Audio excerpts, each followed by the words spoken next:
So what this is, this is about the power of storytelling for explosive brand growth. Now I'm going to give you some specific tools here. Now, the first thing we need to recognize is the problem, which is that somewhere in the world, someone is being bored to death sitting through a brand story that sucks. Now that we've acknowledged the problem and we're no longer in denial, that ends now. Welcome everyone who decided to join us today for the power of storytelling for explosive brand growth. We are super excited that you took a few minutes of your day to be with us. I'm super excited to have David Brier here with us. David, it's awesome to have you back for another webinar with us. I'm Garrett Jestice. I'm head of marketing here at Lucid Press, and David Brier is our resident branding expert. So for those of you who might not know who David Brier is, you are in luck. So David Brier is the chief gravity defier and branding expert at DVD International. So he's been featured in a whole bunch of publications: Fast Company, Forbes, Inc., Business Insider, Huffington Post, and he works with a select list of clients across the US and overseas in nearly every industry, helping them build more impactful, more powerful brands. So David, again, thanks for being with us today. Thanks for joining us. Absolutely, man. I am pumped. I am pumped. You know, I'm super excited about this topic today. I think storytelling is something that every company can do better, right? And it's a key piece in building a powerful brand. So, before we jump in though, I know you actually wanted to provide everyone who joined today with something special. Is that right? Do you want to tell them more about that? Absolutely. So one of the things that I find with whether it's webinars or conferences or workshops, oftentimes people get very inspired with what they hear, but then it's like, well, what can I do? What do I actually know? What do I have a roadmap or anything like that? So in response to that, and in anticipation of that, what was done was I put together, and this has previously been available only to clients, the actual roadmap. It's a 6-step roadmap to successful brand creation. It's an ebook, and at the end, we'll give you the link. So it's sort of like our thank you, as well as giving you a really, besides the content in what we're talking about, giving you a really viable takeaway that you literally can share with your team or with clients or with whomever, so that you can actually know what are the steps, where do we fall in terms of creation of a brand, and where do we need to tighten it up, et cetera, so you have a successful brand and maintaining a successful brand. Awesome. That sounds great. I've actually had a chance for all those listening to take a peek at that ebook, and it is excellent. So we will share the link out for that ebook at the very end. So stick around to the very end. I also want to put in a quick plug. We're going to start here. David's going to jump into all of his content, but we actually are going to do some Q&A at the end today. So depending on when we end, we'll have 10, 15, maybe even 20 minutes of Q&A where you can ask your branding and storytelling questions to David and have him answer those. So if you have questions, things that come to mind as we go throughout the webinar today, feel free to drop those in the chat or the QA. That you should see a link at the bottom of your screen. Absolutely. All right, great. Well, let's get going. Thanks, David. Absolutely. So here we go. So what this is, this is about the power of storytelling for explosive brand growth. Now I'm going to give you some specific tools here. Now, the first thing we need to recognize is the problem, which is that somewhere in the world, someone is being bored to death sitting through a brand story that sucks. Now that we've acknowledged the problem and we're no longer in denial, that ends now. Okay, so that is over. It's not the way it needs to be. Before I jump into the meat of this, I want to go over something that's very, very important. I do this at the beginning of any webinar I deliver, the beginning of any seminar, workshop, is this: how to get something valuable out of this presentation. Now, first thing is that there's 2 parts to a story. One is that rules enable you to follow. Rules. Now, we've all read books, read articles, subscribed to blogs, looking for those wonderful little rules. What are those things we can follow? Well, I'm not a big advocate of rules, but I am a big advocate of knowledge. Rules enable you to follow, knowledge enables you to lead. In other words, I'm going to go over some very specific, very tangible what do you do's and how do you achieve those, and show you examples of how these were applied to specific companies. But beyond the rules, I want you to actually go, well, now wait a second, why was this done? by asking why, by understanding the actual anatomy of the makeup of why this works, we convert rules, which one can blindly follow. Oh, I'm going to do step 1, check, step 2, check, step 3, check. And instead of doing it like that, we actually have the knowledge. By having the knowledge, we have the insight, we have the understanding, and it all works brilliantly well. So that's what we're going for today. Knowledge, not rules that you can blindly follow. With that being stated, what we're going to cover today is the factor of the relationship between branding and purpose, or how to influence and guide universes you didn't think were yours to control. And when I talk about that, we have to understand, if you have a brand, you're communicating to a universe. Could be a universe of moms. It could be a universe of women above 40. It could be a universe of retired people. It could be a universe of certain cultural orientations, ethnic orientations, coffee drinkers, tea drinkers, technology geeks, right? These are all universes. They all share something in common. They all, it's as though they all like planets. They all sort of orbit the same, that same sun, that same center point that they've agreed upon. So when we tap into branding and purpose, we actually uncover something very, very special. By knowing that, we can have a conversation and a dialogue and be more relevant than just, oh, what's the demographic? Oh, they like this in the morning and they think of that in the afternoon. I mean, which are just, again, blind observations. We want to go deeper. Now, so with that being understood, we have the factors: a brand is a story, and your story is your brand. So with that, what do great brands do differently? That's the thing we want to isolate. And interestingly enough, just this morning on Fast Company, I ran across this. It was very, very interesting. You've probably read articles of mine on Fast Company, but this is very interesting. We asked over 5,000 people, this is from a study they did. We asked over 5,000 people around the world to tell us about the brands whose content they actively sought out, then analyzed what those brands did. The results were surprisingly consistent. Popular brands had multifaceted personalities. They could make you laugh or cheer or lean forward and take notes. They'd stopped hammering away at a share of mind and were expanding to achieve a share of emotion. And a little bit further, it said, our study showed that there were 4 kinds of emotionally compelling content: funny, useful, beautiful, and inspiring. Literally, that was just this morning. I ran across this 3.5 hours ago. With that, that brings us to this, is that the great brands are built on purposes, not stuff or pitches. Purposes. Why do we do what we do?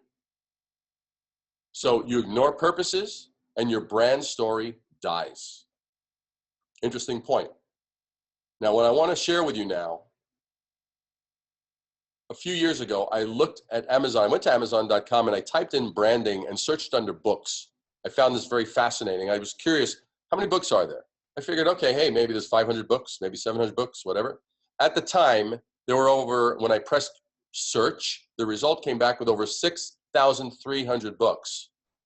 So I know that when there's that many, and we're not talking about romance novels or action thrillers or science fiction or whatever like that. We're talking about branding. We're talking about a specific thing that we do to build our businesses. Over 6,300 books. I could understand 1,000 or 1,500 or even 2,000 books, but over 6,000, that was startling to me. So when I see that many different ideas, different philosophies, different strategies, different takes, I know there must be something fundamental not understood. And so what I did here was create this video to fill that void.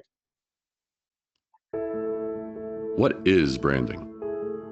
As creators, we want to think it's about us, our brilliant talent, our skills we perfected over the years, all these magical things: color, space, shape, tension, harmony, typography, beauty, simplicity.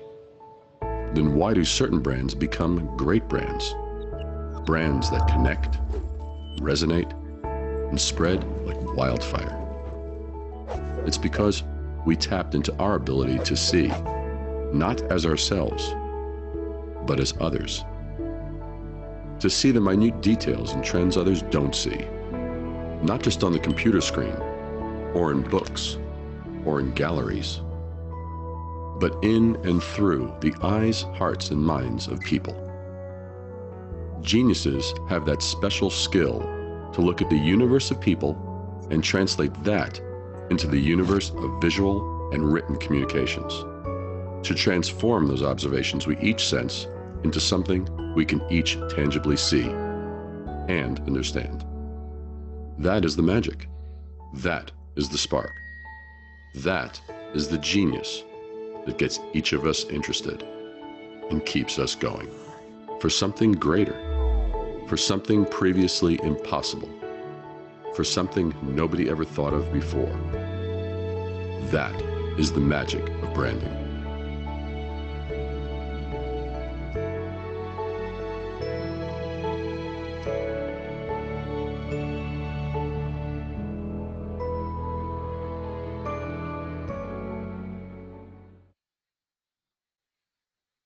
And what's amazing about that is that it went viral on YouTube. There's over, last I checked, I think it was just nearing 340,000 views on YouTube, which is just amazing for a topic such as branding.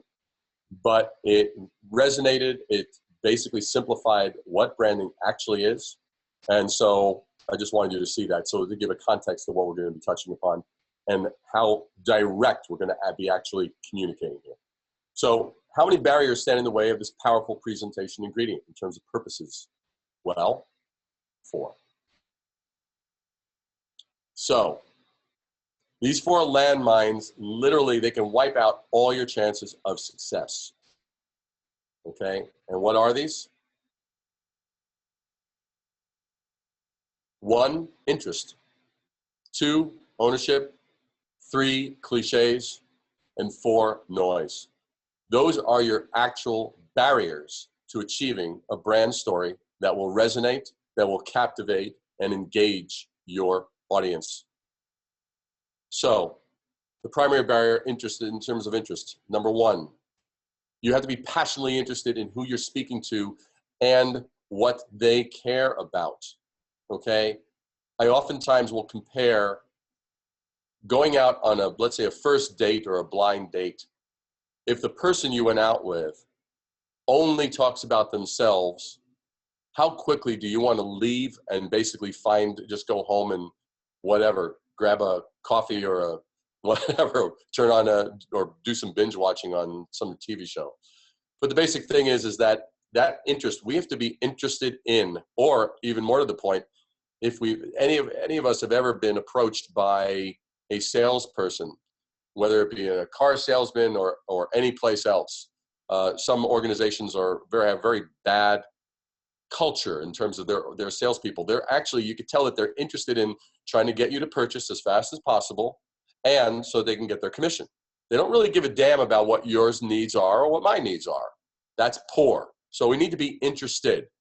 You compare that with the great organizations, the Nordstroms and even Marcus's. You take these organizations that pride themselves on superior customer performance, they're interested. And that's what a good brand is, and it exhibits that quality.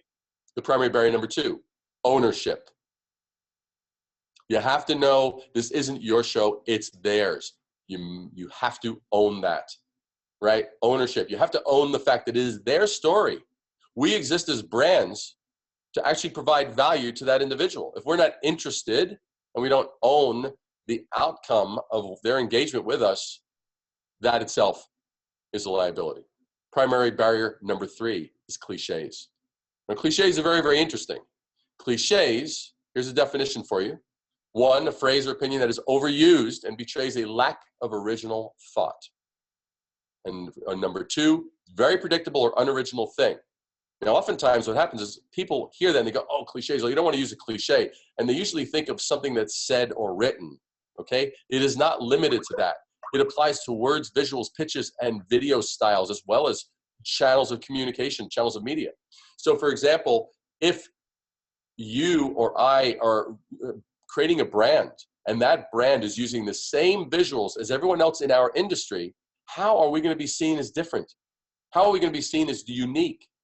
How are we not going to blend into that basic noise level that's out there?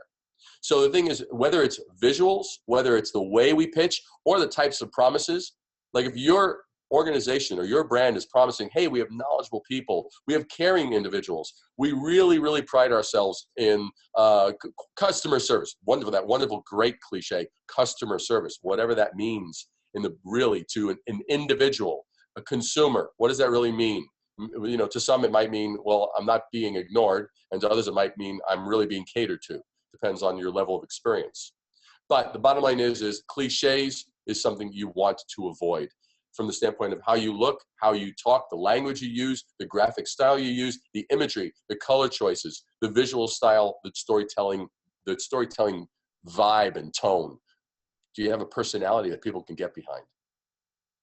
So if you're using cliches to promote your brand, you're promoting your category, not your brand. This is a law you need to know. If you're using cliches to promote your brand, you're promoting your category, not your brand. Using cliches prevents any purpose from being understood or relevant. And primary barrier number 4 is noise. If everyone is screaming, do we scream more? Do we scream louder? Or do we not scream at all? If everyone is screaming a particular type of message or in a particular volume level, maybe the answer is for us to be quieter, simpler, cleaner. If everyone is very, very conservative in the space that we're in, maybe we need to be outrageous. Okay? If everyone is vanilla, maybe we need to be the hot fudge that goes on top. You get the idea. So, you must assess noise level.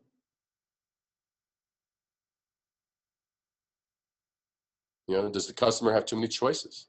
Are the differences between the options too subtle? Are there many promises in their space? I mean, it's like these are the things you need to look at. You need to take an honest assessment and inventory to assess noise level. Every industry has noise level. Some are absurdly high. Great example of noise level, walk down the breakfast cereal aisle in a supermarket. There's the perfect example of noise level.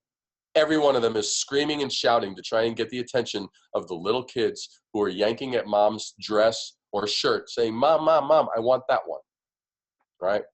That's basically an example of noise level. Every industry has it just to a certain or greater extent. So failure to do any of the 4, interest, ownership, cliches, or noise, will result in a failure to differentiate. Now, that leads us to a definition of branding. Now, I earlier told you about Amazon.com when I went, and there was over 6,300 books, but yet, and they all touched upon, they all had a little gems in there. So you might have a 250-page book, and maybe 3 or 4 pages actually had the gold, and all the rest was whatever, fluff or ideas or theories or opinions. Well, but what they all lacked was one agreed upon definition for branding. And as an example of this, here's this visual. Which bottle did you notice first? The green one is what everyone says. But the interesting thing is look at this. There's 3 amber ones to the green one. By sheer quantity, we should have noticed them first, but we didn't. We noticed the green one first. Why? Because of this definition. Branding is the art of differentiation. That is what we're dealing with when we're branding. Everything that you do that contributes to differentiating your brand is part of branding. If it's not, it's something else. So, I wanted to share with you some powerful examples of brand storytelling. And these are for different companies that we've branded. Now, this is, for example, this is for a bottled water that actually, it's for athletes, and it literally cuts the recovery time in half. It's not anything bizarre. It doesn't have any weird things in it, but they found that through a molecular structure, it was after 25 years of research and discovery that they developed this water. And to tell that story, this is what people heard.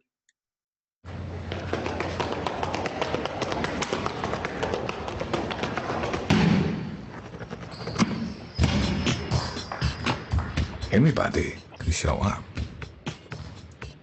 Wear the right gear. Look the part. But the real question is, who's the last one standing? The one who takes home the trophy. the one they want to beat next year. It's me. Me. The one who crushed it. Me. The beast. The one who bounced back and dominated. To all the big companies with their fancy slogans and multi-million-dollar campaigns. I'm not some target audience or some ad agency's demographic. I'm not some cash cow to fill with salt, chemicals, corn syrup. I want. No. I demand fuel. Not some marketable, candy-flavored formula. No. I want fuel to burn. After all, I've conditioned my body for crushing it. For beast mode. For coming out of nowhere. Bouncing back like a force of nature you never saw coming. Being the player my coach, trainer, and teammates know and respect. Why? Because respect isn't something you're born with. It's something you earn. Every day. Defiance fuel. Earth's first water formulated for athletic performance. Defy limitation.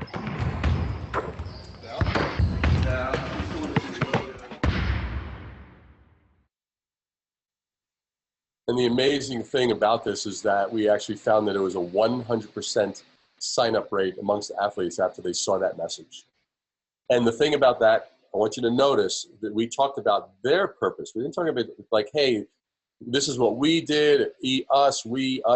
It actually talked about, that we're not just some target audience, some demographic for you to target with some sugar-coated solution, right? It shifted the dialogue around. And to give you a sense of how the story was fully fleshed out, these are some examples where basically we bottled what couldn't be tamed. And we created a series of posters that, notice, we don't show any product at all. This is about them. We were passionately engaged in them, their loves, their passions, their achievements. This whole series of posters just captured that. We did it in this monochromatic treatment, really allowed it to stand apart. And it was the special moments, those moments that they cherish.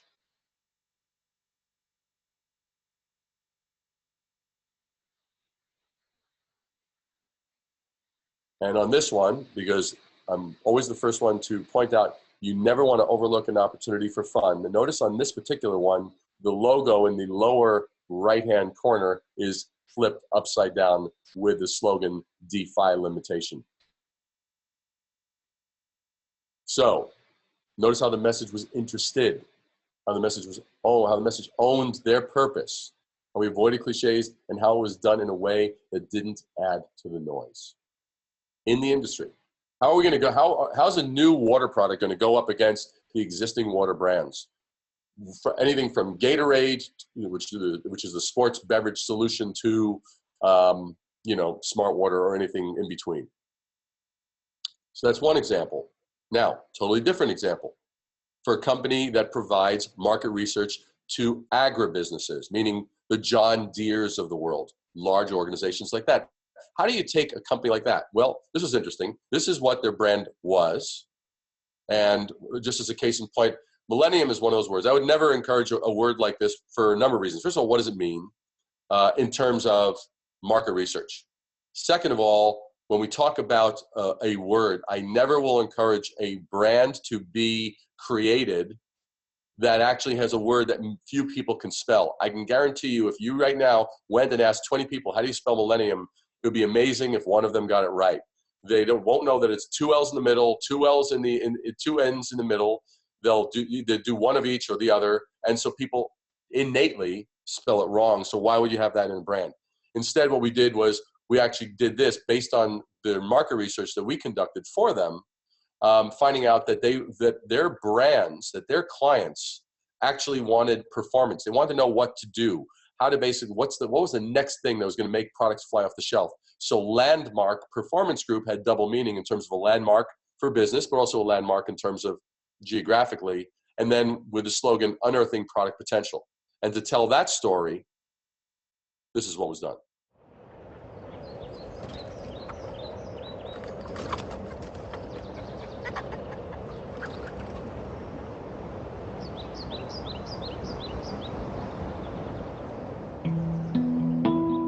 Whoever said it was about the journey never ran a business. In business, it's about arriving. More than that, it's about arriving faster, savvier, and smarter than the competition. That's how today's market leaders thrive.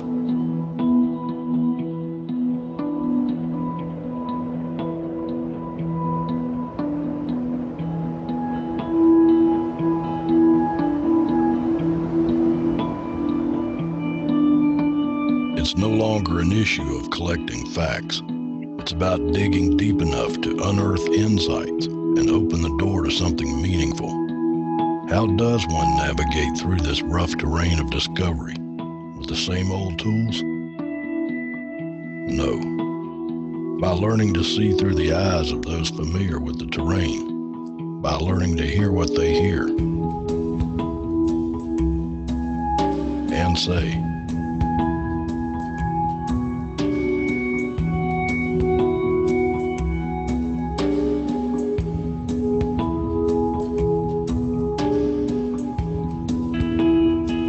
To unearth unarticulated needs that redefine a category or correct buyer perceptions, you need an unusual skill set, so what you say and do in the market strikes like lightning.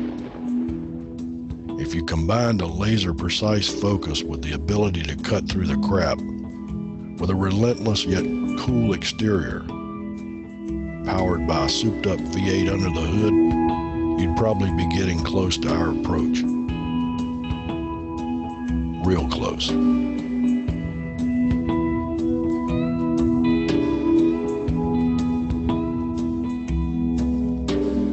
Dumb questions never yielded smart answers.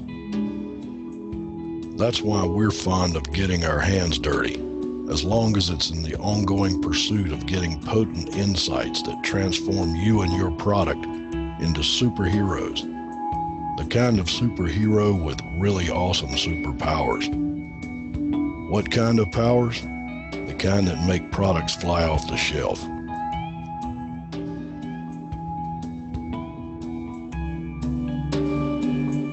We don't care if people call us names behind our backs. Names like genius, clairvoyant, Jedi-like mind readers. Whatever. As long as you say this to our face, you helped us finally understand our product distinctions and buyers' values, and now we're selling product like hotcakes. That's right, hotcakes. Sound real yummy right about now, and so it is. Let's talk.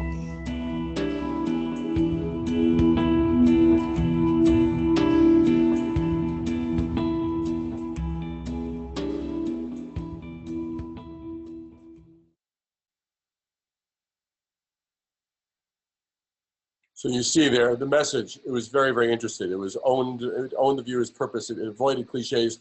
We refused to add to the noise of this. And that really was the thing of that. People are engaged. Whenever I've shared that and shown that, people are pretty much riveted. The story carries them along, and because it connects with the purpose that is meaningful to the viewer. It's not just that it was a good story. Nothing is a good story if it does not actually have the viewer's viewpoint front and center. Now, so that was for a market research company. Take this company, this is a dance studio that had been in business for 25 years. So the first 25 years, they did an incredible job out of Seattle, having trained 12,000 students. But when they approached me, they said, we need to freshen up for the next 25 years. We looked at their brand, and here's a couple of observations. The typography was very, very dated. When I asked, I say, I'm seeing the sort of stereotypical ballet dances. I said, how many dance routines or how many dance styles do you actually provide? And they mentioned, well, actually about 18. So whereas ballet was the primary form of dance that they taught back in the beginning, now it only represented a fraction. So they basically, they outgrew their brand and had not in 25 years updated it, but this was now the new brand.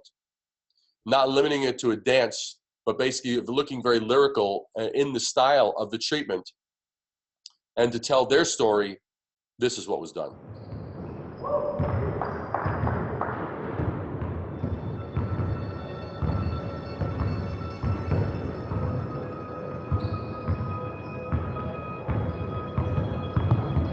Some say dance isn't for everyone.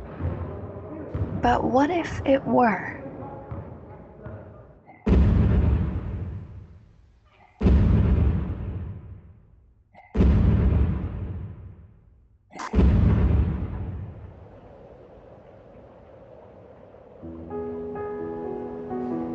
What if there was a community built on the joy and freedom of dance?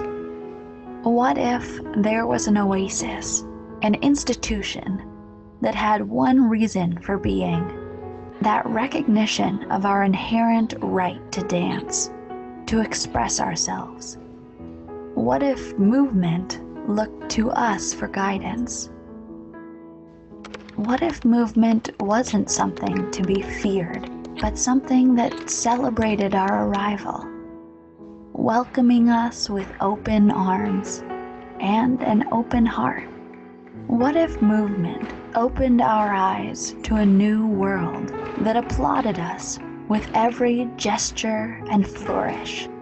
What if there were such a place? Well, there is. It's where dance has called home for the last 25 years, and where future dancers will call home for the next 25. American Dance Institute. Movement on your terms. Come in, and together, let's discover the magic of you.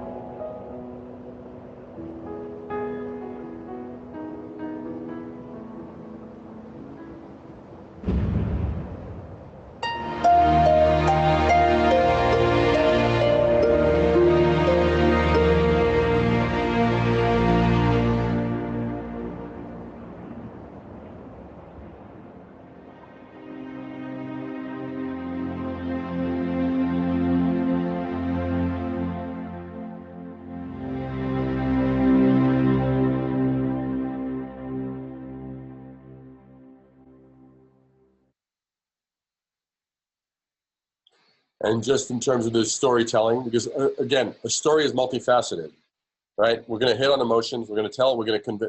Really, we're going to be a voice for them in that particular area that they're passionate about. Whether your product is in the area of cooking, or whether it's in the area of exercise or health or beauty or technology, you know, there are things that we all desire. Especially take an example of technology. It's like, what do we want? We want things that are smaller, faster, more convenient, more intuitive, et cetera, et cetera. And so we have to basically make sure that that story is consistent in every point of contact. And these are just a couple of examples. And this was, as an example, this is a number of t-shirts that were designed that talk about purpose and talk about really connecting on an emotional level. This is great for kids. Rules were meant to be broken, not dancers. And so, because we found that the other schools were very authoritative, dedicated to less left feet and more right ones. When in doubt, I dance. It drives serious adults crazy. And more pounds per ounce. Because what we found in looking at their space, and this is how you need to look when you're creating your brand story, we found all the other schools were very authoritative, almost demeaning. They were rather judgmental. If you didn't have the exact body type, if you didn't have the exact schedule, if you weren't the right age, they wouldn't necessarily include you or feel be, you know, inclined toward treating you like a human being. if you want to get real down to it. So that's where this whole concept and the whole positioning and the brand story developed out of. Brand stories develop out of observations, not just people sitting in a closed room, okay? They're built on observations. So were we interested? Yes. Okay, and did we own the viewer's problem? Yes. Did we avoid cliches? Yes. Did we bypass the noise? Yes. We didn't want to add to the noise of just all the cliches, and so that's where movement on your terms came from.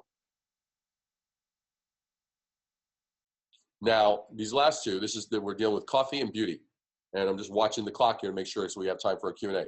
So this is for a coffee product for Dunn Brothers Coffee, a very competitive space. How would we actually drive a brand story that would be unique and stand apart and not just talk about the same old, same old? This is how we did that. Yeah, I don't know. It's been on my mind lately. I've been thinking about it a lot, actually. Is coffee just a drink? Or is it a pastime? Or an art form? Or a contest? Or a business? You know, some sit and ponder whether it's a science or an art. We tend to think of coffee and approach it as something entirely different. To us, it's about taste, about flavor, and about a passion that's been perfected since 1987. A passion for the ultimate convenience that's as fresh as it is real. For basking in the joy of life, its flavors, its aromas, its freshness, and taking in all that life has to offer. For those who want to sit back and take a moment to savor life's delicious pleasures, we're all in. And, like a friendly embrace, we couldn't do it without you. This obsession with taste is why none of our independent operators use automatic machines, since no push-button solution could ever replace the handcrafted nuances of flavor and aroma, and why the beans we sell are never roasted more than 5 days ago. So, whether it's a cupful of taste, a shot of goodness, a bowl of deliciousness, a plate of awesomeness, or a reward just for the heck of it. Dunn Brothers Coffee. Life's rewards done right.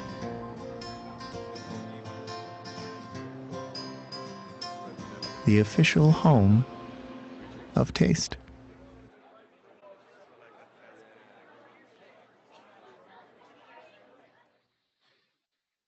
And so what you see there was no one really had just encapsulated just on the simplicity of taste. It was very, very funny. It was just one of those things that we found from basically getting insights from customers. We found that taste, that thing that everyone goes, well, of course, taste, you know, it's one could get one of those, but you never want to overlook an obvious observation, especially if it's been kind of like hiding in plain sight and nobody's bothered to look at it. And so that's how that worked out. And then with regard to, so that touches on a coffee beverage, very competitive space. And then this touches upon beauty for a product. There's a product called Undo. We developed the brand for Undo Skincare. And Undo is a play on words, obviously. Undo in terms of anti-aging, as well as dew, the freshness of dew. Anyway, this is the brand in terms of packaging. But this is their brand story in less than 1 minute. The beautiful things in life. They're what we each seek. They're what move each of us forward. And they're the best of us. And well worth protecting. Very simply, these factors are what inspired us to create something that was luxurious, effective, elegant, and simple. Like beauty itself. All in recognition of those qualities that celebrate vitality, life, and the spark of youth. Our creation, Undo. Let's defy the odds. Let's dare to shine. Undo what you don't want. Take back what you do.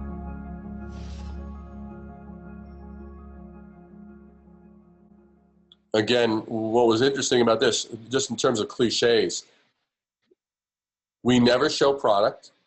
We do not show pictures of beautiful people. We bypassed all of that and brought it to a different type of story and a different type of dialogue with a lot of impact in less than 1 minute. So that's a perfect example in terms of how do we own their passions, their purposes, and while avoiding cliches in one of the noisiest spaces, anything having to do with beauty, anti-aging, etc. It was a very interesting example, one that I felt was important to share with you. Now, the thing about this is, so I've touched upon these 4 particular points. So these give you the real core tools that you can apply. Now, I mentioned at the beginning, the bonus, the ebook. That bit.ly link at the bottom there is the ebook.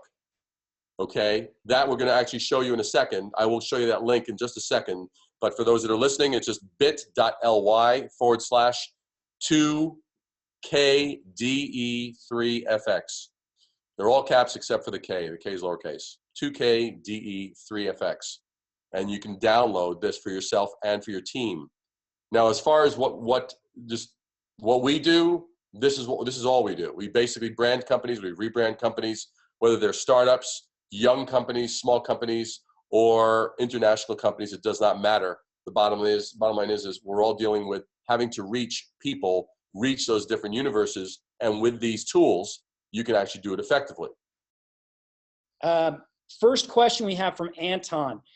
David, do you have any book recommendations that are a must-read to learn branding? You mentioned those 6,000 or so books that you saw. What are the must-reads? Gosh, that's a tough question because of the fact that there are. Let me ask this of Anton if he's on to answer this question. Is he asking from the standpoint of as a business, from a business viewpoint, or from a sort of more designer practitioner standpoint? What's his orientation? Let's see. Business viewpoint, it looks like. Business viewpoint. I would say probably a good one that buddy Damon John has a good book called The Power of Broke. That's good. I also wrote, which you can find on blurb.com. There's a book called Defying Gravity and Rising Above the Noise, which actually breaks down the 8 principles. I really kept it literally. I wrote this. It's available as an ebook or a hardcover. I literally kept it to the 8 principles to 1 page. And like this presentation, it's about 80% visual to show you how each of those 8 principles are applied. To me, it's a great primer that I think balances things out well for you. There's probably a number of other ones that are good, but the problem I have found is that these 200 and 300 page books normally have about 5 to 10 pages that actually have the meat, and the rest of it is a lot of philosophical mumbo jumbo. Interesting. Well, I think those are good suggestions, though. Yeah. So, Anton, thanks for the question. Yep. We had another question. This is from someone who anonymous, didn't put their name, but they asked, what framework can a startup implement in order to discover their story? So if you're a brand new startup, what's the process that you go through to really discover what your story is? Well, what I would, without question, download this Successful Brand Creation free ebook. Without question. Do that. That's going to answer a lot of that. But to answer you right now, I would tell you, you need to look at the space. You need to, the biggest problem of companies, whether they are global or whether they're startups, the biggest problem is that they're really, really close to their brand. Mm-hmm. They're impassioned. Now, there's nothing wrong with passion, but passion is a double-edged sword. The passion is great because it keeps them glued to staying the course, being persistent, carrying on, overcoming obstacles, but it can blind them. So that proximity, that closeness to your brand can be so problematic in that you've lost perspective. You need to step back. You need to look at the industry, whatever industry you're in, like if let's say you're in the chocolate industry and we're coming out with our great chocolate, blah, blah, blah. So the question you have to ask yourself is, why the hell should anybody care about your chocolate compared to everybody else's? Mm-hmm. And you're going to come out with, so you're going to go, well, this, well, that, well, that. I would say write down all of your answers of whatever industry you're in. Why should somebody do business with you? Why should a consumer choose you instead of one of your consumers? And then when you write down those answers, now what I need you to do, this is the ugly part of branding, but you need to do it.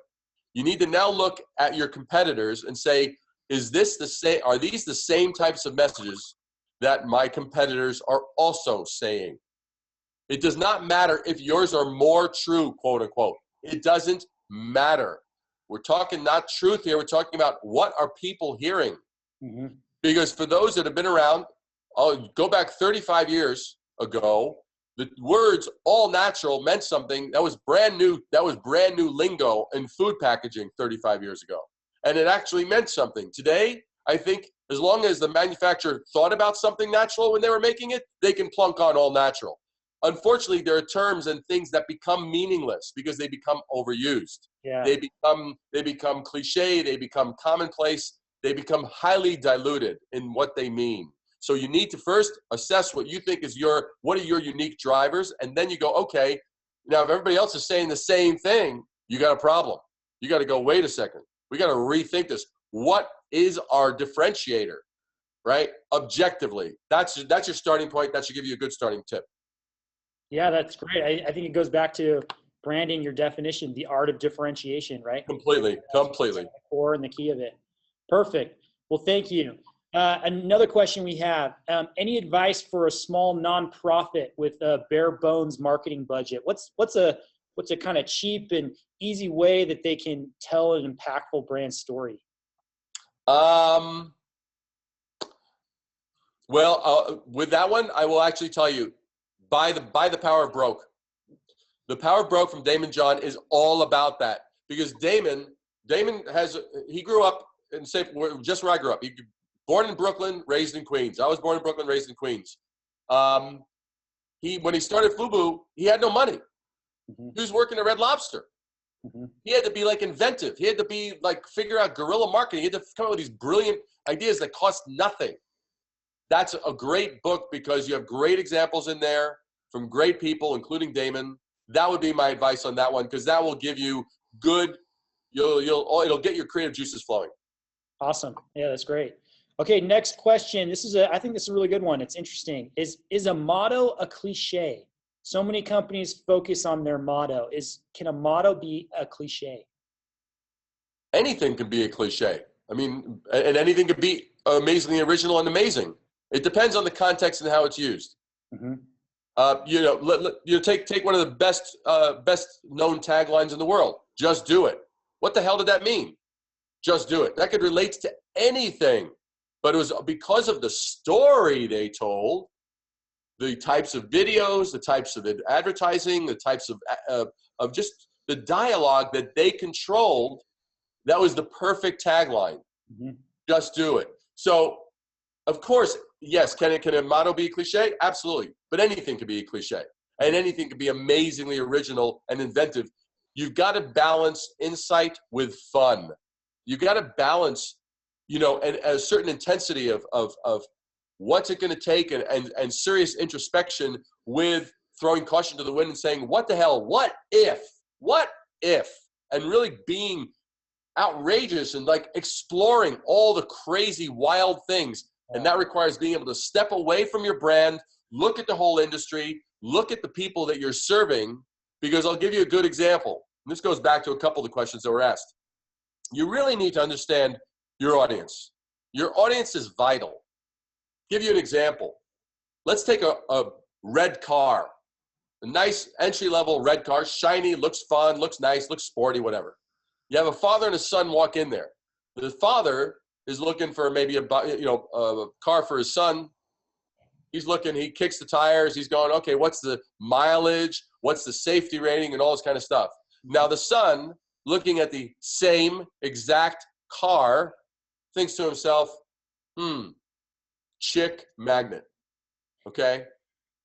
Same product, two different audiences.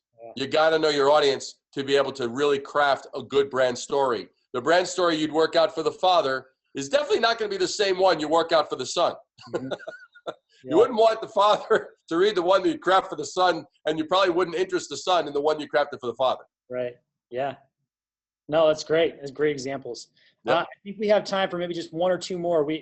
The next one is, what about when your brand is you? So for those consultants or others who kind of do that freelancing on the side or other things, what's the first step to start communicating the 4 factors that must be addressed for your target when your brand is you?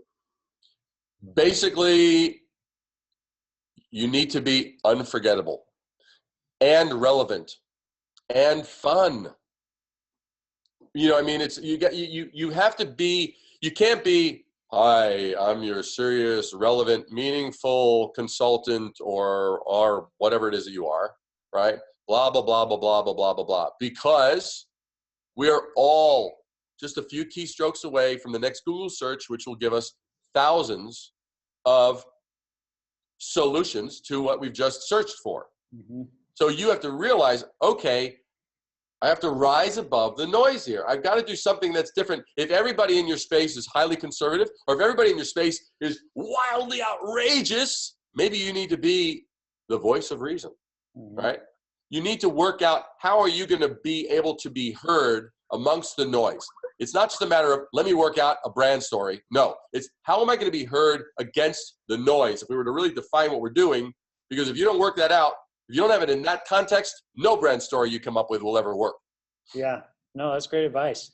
I think we're about out of time. There's one more though that I want to absolutely. Let's fit in this last one. Absolutely. All right, let's do it. So I think this is a good one. This is from Jen. Jen said, a lot of your examples are visual. Do you have any recommendations on ways to use storytelling in text? Say forms like Facebook or Twitter, where you have a shorter amount of text to work with. What are some key takeaways for that? Well, what I would say is, yes, they were visual, but I was doing that to really show how all the components work in harmony with one another. But if you listen to the words were really, every syllable, every word was really handpicked and worked out so that they had maximum impact. And when you're dealing with other venues such as Facebook or other aspects, first of all, if you're only going with words, I would say you're making a big mistake, because it is known statistically that that words with visuals will always get a higher response rate, higher engagement, whether they are stagnant images or they're animated GIFs or they're even video excerpts. So I wouldn't look at it from the standpoint of, hey, just words. Words are vitally important. And as you see, the words that were chosen, whether they're from slogans to brand names to actual scripts that were written for these, that's all part of the brand story. And every time that any company I work with, that's where we always start. What's the brand story? We just did that for a company out of Australia that deals in financial management. Mm-hmm. And they were shocked at the story that was weaved. And because I look at every soundbite. Personally, the way I do it and what I would recommend as a tool for you, if you're crafting a story, I would then break it out into something like either Keynote or PowerPoint. I use Keynote, but Keynote, and actually break it into the snippets so that you have maybe 1 or 2 sentences. How would it break out in a presentation, in other words? Mm-hmm. So it's not just one long thing. So that way you'll see, oh, wow, that one sentence really just shouts on that as one sentence on that slide. And because you pace it, you control the dialogue. And so that's a tool that I use all the time when I'm crafting out these brand stories. I use that. I break it out. How is this all going to break out? So that in bits and pieces and snippets, so it's digestible, and you'll find your sound bites just through doing that. That's what I find a lot. Yeah, I think that's excellent advice. Awesome. Thanks. Well, David, I think we're out of time. I want to thank everyone who stuck around. We had a lot of people attend today and stick around all the way to the end. So thank you for joining the webinar today. David, special thanks to you for being here and sharing this awesome content. My pleasure. We are going to send a link to the recording to everyone. We've had a bunch of questions. People ask if they can get access to this because they just love this content so much, David. So we're going to actually send a link to that recording. You should look for that coming probably early tomorrow morning. So again, thank you for being here, David. It's been great having you. And, My pleasure. and thanks for taking some time with us today.